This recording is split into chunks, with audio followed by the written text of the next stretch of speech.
You're listening to Brainwork Framework, a business and marketing podcast, brought to you by focus-biz.com. Business owners and entrepreneurs, are you looking to master your mind, trying to do less but achieve more? A lot of the tips and tricks that we've been giving aren't exactly the best advice that we should be taking with us. In fact, there's more science to it. There's neuroscience, there's quantum physics, creativity. How does this all intersect together for us to unlock our full potential? With us today is Susie DeVille with Innovation and Creativity Institute. She is the founder and CEO, and she has some incredible topics to share with us today. Susie, thanks so much for joining us. Thank you so much for having me. Absolutely. So I want to ask you about your entrepreneurial journey. Tell us more about what you were doing and how that led you into what you're doing today. So I grew up in an entrepreneurial home. So I was working in the family business after school and in summers. And so I got a really intense and fun crash course into entrepreneurship right out of the gate. After I graduated with a degree in anthropology, I went to Boston and started doing all kinds of testing into lots of different fields and ended up in the publishing industry, thinking that would be my life's work. And went to London and worked in the publishing industry there. And then it was this really strange era of a lot of buying and selling of publishing companies, and a lot of authors and lists were being sort of fragmented and bought and sold. And I thought, maybe this isn't what I'm interested in. So I came back to the mountains of Western North Carolina and started over. And I got into the world of nonprofit leadership. And that was sort of my first foray into really working in an entrepreneurial way, even though it was a nonprofit. And so I launched two different nonprofits and left 2 days before my due date for my baby. And then I got into the world of real estate, got my license, and I've been a real estate broker for over 20 years. And during the Great Recession, I started my own real estate company, much to the howls of everyone around me who thought I was insane. But this was right at the beginning of what I refer to as my nuclear winter period, when everything in my life just sort of imploded and collapsed. And even though I had been studying and researching innovation and creativity since 2006, it really wasn't until I started to pursue my own artistic journey that I could see how all the pieces fit together. And that's exactly what I had to have to pull myself out of the various messes that I was in with regard to my business, my personal life, my health. Everything pointed to I had to redesign how I thought, how I lived, and my own perception of what was possible. And it was really tapping into my innate creativity that led the way. Wow, that's such a fascinating journey. And I love the pivots you made when new obstacles presented themselves and how you overcame them. But that mental mind shift that you had to go through to realize that the creative aspect and taking in all these outside resources to put them together to create something new, like a phoenix rising from the ashes to where you are today. It's truly incredible. I love to hear that. Well, thank you. And I really had my Scarlett O'Hara moment where, in the depths of despair, I was like, oh my gosh, as God is my witness, if I get out of this, I'm going to help as many people as I possibly can. And that's exactly what the impetus for my book was. And I decided to collect all of this information together. And through sharing of stories, as well as the research that I had discovered, working with clients, I put everything together into this volume so that people could go on their own journey at their own pace and prove to themselves that they can actually do this just as easily as anything that they have ever championed in their life. That's really inspiring. I know it can seem intimidating to try something new, to go into business, to try to overcome these obstacles. And something that we talked about, we touched base on a little before, is that we're kind of taught this road to success is all like, and freedom is like paved with more work, productivity, and discipline. But you mentioned like trying to go at your own pace, that rather we should first interrupt this cycle of like trying to overachieve. It's just a quick way to burn out. You mentioned that there's an easier way to accomplish this, that this preconceived notion. We should be looking at this from a new perspective. Absolutely. And I want to be clear for everyone so that you can just breathe a collective sigh of relief that these things that we think and feel are a product of how our brains are wired, as well as the prevalent cultural messaging that we receive. So it's no one's fault that this is how we've been trained to act, but I want everyone to understand that if you feel this pervasive sense of I am not enough or some version of imposter syndrome, that this is so unbelievably common and that most people have this to some degree or another.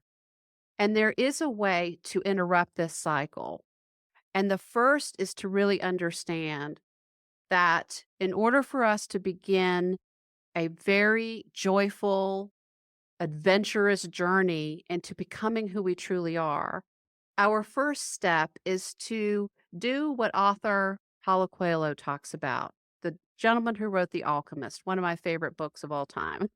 And that is to inspire ourselves, literally breathing in beauty, art, nature, being with those that we love, and doing the things that bring us alive.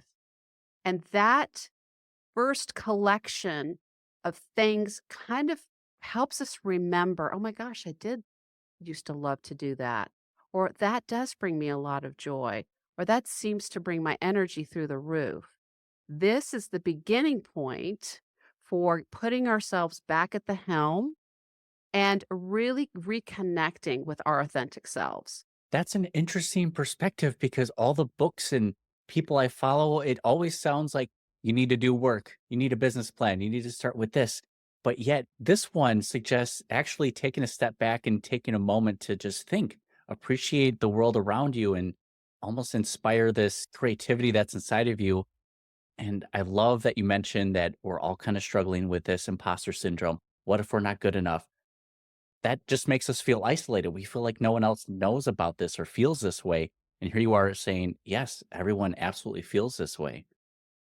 It is very much the case. And the other thing that happens as a result of this pervasive thought, I am not enough, is that we believe that we have to achieve in order to have some kind of worth or value. So that puts us on the slippery slope of, okay, well, I have to cling to perfectionism. I have to be very controlling.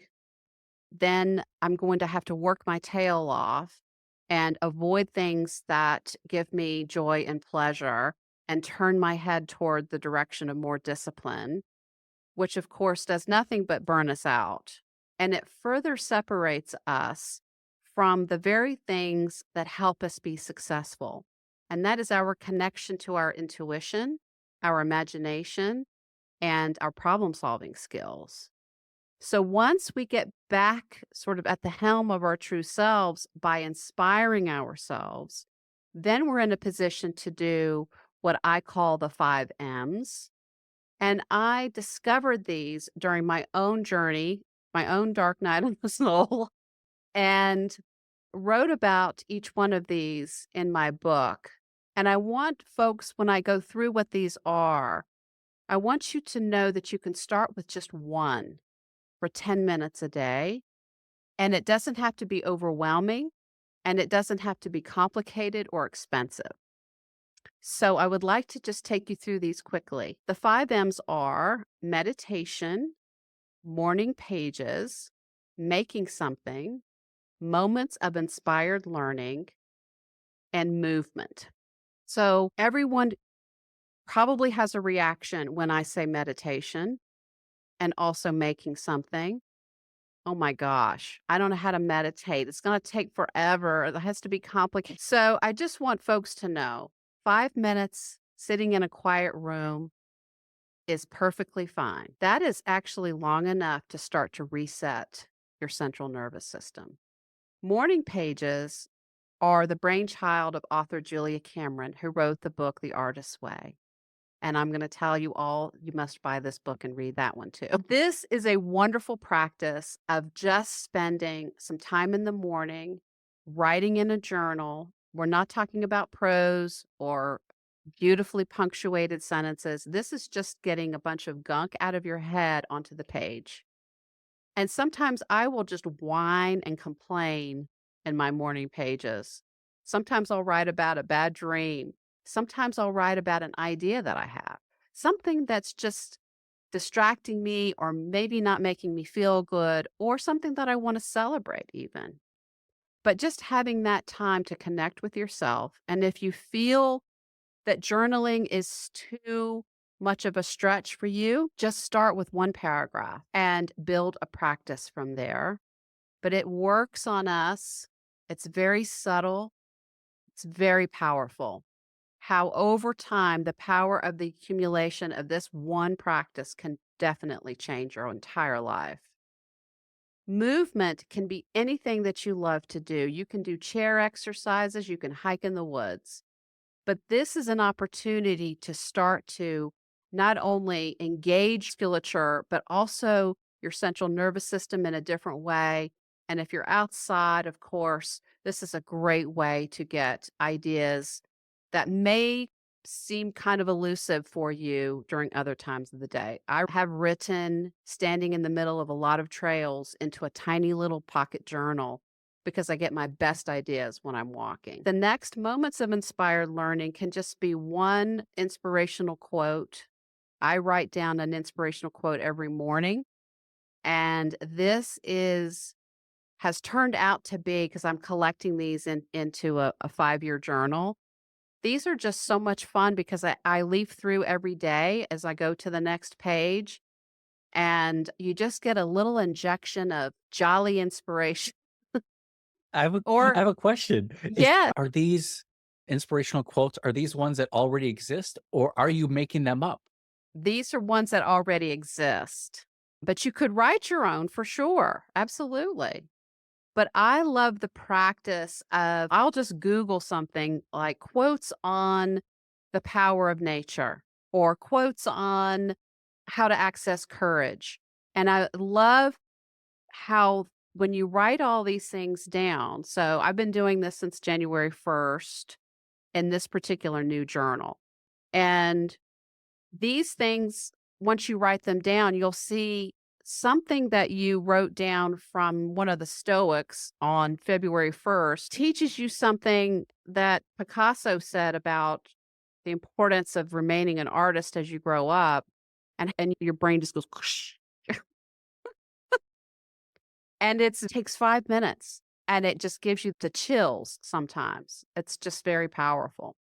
And Love it. the last M, which is the one that all my hard charging entrepreneurs will fight me on, is making something. And this can be anything from a sketch to a collage to a painting to a beautiful Italian sauce. You can do something in the garden. But the trick is that you're engaging your hands and that you are willing to engage in this world across this threshold where you are kind of just out of your head, out of your normal thinking routine, and you're just surrendering into the moment of making something. And that combination of things, and again, you can start with just one, but these combinations of these actions starts to chisel off the concrete that surrounds us, that's comprised of other people's expectations of us, our own ideas of what duty and responsibility are, and our own propensity to kind of separate ourselves from things that bring us joy and pleasure and keep us seated on what I call the bitter bus. That is some great advice, and I love the perspective that you gave, and this is tangible advice people can take with them, the 5 M's. And I think it's also a testament to how our brains are wired. As you mentioned, a morning pages journal. My first thought was work, productivity. I got to do a to-do list. And you're like, no, no, no, no. Just put down what you're feeling, put something different, something expressive. You're like, make something. And I'm like, oh, like I need to make something digital on the computer. Like, no, no, no, like with your hands or like, Yeah. this is almost a testament to how our brains are wired. And well, I have to just put a plug in for the analog world because so many of us are missing out. Now, I know that I have a little bit of a problem when it comes to having a stationary addiction, which I will fully readily admit. However, I have seen the most incredible transformations happen when people will just buy a cheapo notebook from the grocery store and stick a pencil in the middle of it and sit down in the morning and just write for a few minutes. There is a very unique set of things wiring and firing in the brain that does not happen when you're typing on a laptop or on your desktop computer. So it's a beautiful, easy way to set yourself free first thing in the morning. And I do want to put a comment in here about to-do lists because I recently read some research that really changed how I handle to-do lists and how I negotiate with these long lists of things. Because I learned that the brain, when faced with these long to-do lists, will continue to try to solve for X in the background. So we may think, oh, this is great. I've got all this stuff written down, which getting it out of your head is vitally important. The piece that we are missing is the opportunity to negotiate with our subconscious mind and say, I'm going to do one thing on this list. I've captured all the other things. So you don't have to keep working on those. I've got it written down. Let's just stick with me on this one task. And what happens is that you start to stem off what is kind of like a slow leaching drain from your brain power and your access to your creativity. And you have more willingness and a lot less procrastination to very thoughtfully and mindfully work your way through that list without feeling that sort of anxious, icky feeling of there's not enough time. I'm never going to get it all done. That is some great advice. And I love that you shifted that based on the to-do list. You're like, here's a tip that'll really help you. Cause that's how I feel about them. They are very draining. And at the end of the day, I'm just always go, go, go, work. And we have to take a moment to pause and shift our brain, our perspective on how we approach certain tasks or situations. So that way we can just be a more creative self or more productive self. And you mentioned this formula for getting anything we want. Can we talk about that? Yes, absolutely. So we've already hit on the first part of the formula, which is it starts with inspiration, right? So we're breathing in the things that bring us alive. That tops off our willingness tank. And that willingness energy and that sort of sense of possibility helps us begin bringing in the 5 M's into our practices in the morning. Now, I know some people will do a walk in the evening or whatever, but I will always advocate for getting things done at the beginning of the day, if at all possible, because of the benefit that it gives you throughout the entire day. But I understand that life is not perfect. So you can always add it in when you can, but just know that there's a lot of goodies that come when you do it earlier rather than later. So inspiration plus 5 M's. Now we have even more willingness and even more access to our intuition. And because we've done the making something part of the equation, we have tapped into what I call our creative back channels. So now that we've accessed this intuition, we're starting to build our courage muscles. And this now that we've fired up this connection to ourself, and it's rich with all kinds of intuitive hits with how we should approach something that's maybe a challenge in our personal life, or how to write the best sales copy for our website, whatever that is. We're now engaging parts of our brain that typically are not being accessed. So courage comes in Now we have a lot more willingness to take bold action. We're not stepping back and holding ourselves back and wondering if we have what it takes, leaning back into that imposter syndrome. Rather, we're stepping forward and we're willing to sort of step across the threshold and do something, even if we're not quite sure we're going to be successful at it or not, even if we're not quite sure how to do it. I can't tell you how many things I have done having no clue how to do them, but it's in the doing that we get the map for how to do it. So if you just sort of embrace this sort of curious place of playfulness, which is much easier once we have done the 5 M's, and we take our bold action, now guess what happens? We ignite synchronicity. And I'm going to tell you, it sounds like magical thinking. I know it sounds bananas. I will tell you that if you do this work and you pay attention, you will receive the most incredible gifts of synchronicity. People will come into your purview, into your email inbox, into your life in all kinds of ways. People who you have beautiful shared interests with, or interesting new ways of accessing support, or, oh my gosh, well, I heard that you could do this, and oh, well, I'm going to be in Austin that weekend. Oh, well, let me just connect you to. Now you're off and running. And these kinds of things happen as a course of just a regular old day, to the point where you'll be like, oh, yeah, there's another one. Incredibly magical moments that just seem to happen all the time, but it's true. So now we're not fighting against the current. We're just in the river of this beautiful sense of being in flow within ourselves and within the community and in the greater universe.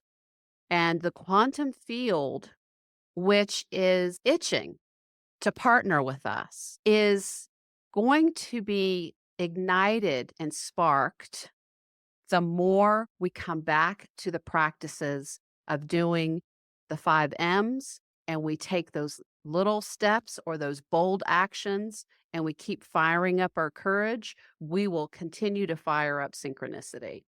And we leave this sort of survival brain and we enter the world of creation, and we leave scarcity and we enter into abundance.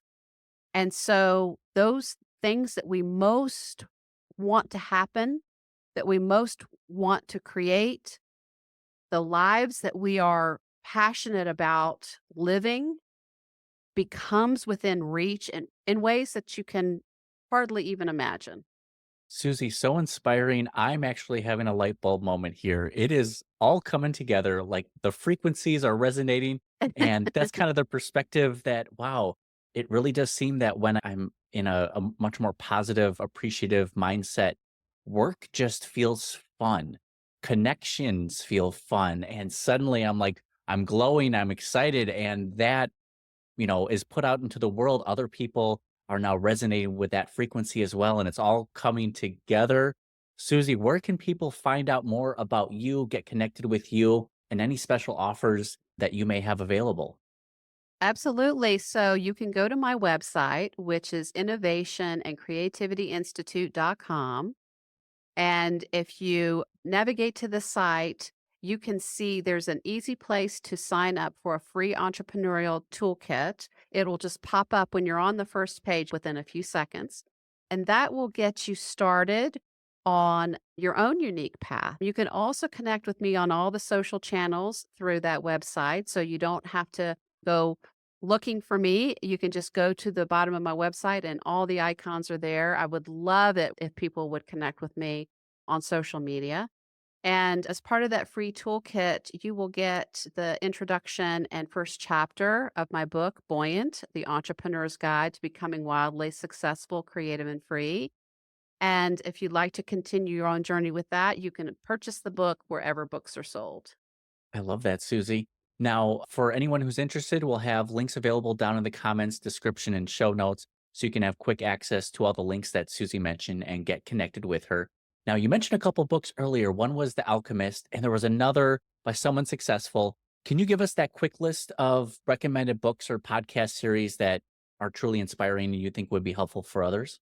Yes, let me run through the book titles. So, The Alchemist, Paulo Coelho, The Artist's Way, Julia Cameron, and then absolutely anything and everything that Austin Kleon has written. And I think he's working on a new book. But I believe that Austin has such a beautiful way to help folks begin their creative journey and feel the comfort and courage in sharing their work. And then also continuing on when the path gets a little dicey, because it does. But his 3 books that he has, Steal Like an Artist, Show Your Work, and Keep Going, are a beautiful trifecta to help you on your journey. I love that. Susie, is there any other advice, tips, or tricks that, I don't know, maybe you feel like you wanted to learn earlier in your journey or may have been more impactful and you just want to share that with others? I feel like even all the topics we already discussed are fantastic, but anything additional you want to add to it, feel free to. Sure, I just want to mention to folks that most of us in our lives have had what Brene Brown calls an art scar or creativity scar, an event where we were shamed when we made something. And that tends to separate us pretty early when we're children from the notion that we can be artists or that we have any creativity in us whatsoever. And I work with a lot of clients, a lot of entrepreneurs who will just demand that they're not artists or creative. And by the way, it's a waste of time. It's only for people who are retired or for kids or people who are crafty. And once they understand that, yes, indeed, they are creative vastly, and once they start to engage and tap into it, their entire businesses and personal lives shift. But we have to go back to those sort of raw moments when we were kids and begin to just recognize, okay, what was that moment for me? Or do I even have a moment like that?